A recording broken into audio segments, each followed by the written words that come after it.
Okay.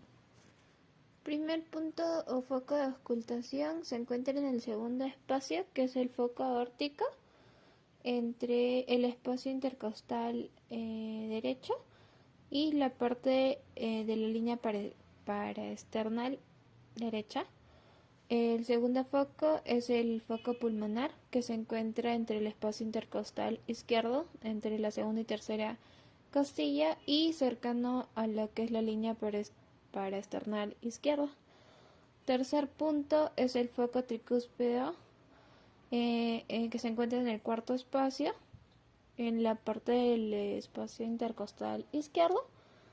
Y el último es el foco mitral, que se encuentra en la línea media clavicular de izquierdo y en el quinto espacio intercostal izquierdo.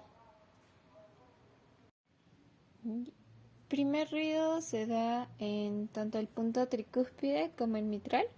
Se da por el cierre de las válvulas auriculoventriculares.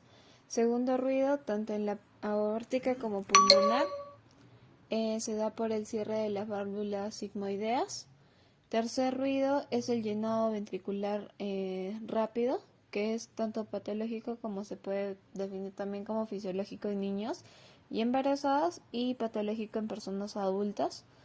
Y el cuarto ruido, que es la eyección auricular forzada, que es donde se fuerza más que todo el impulso o el paso de sangre al ventrículo en la aurícula, y es el ruido que se supone que no debería escucharse, que se da por una hipertrofia en la parte auricular.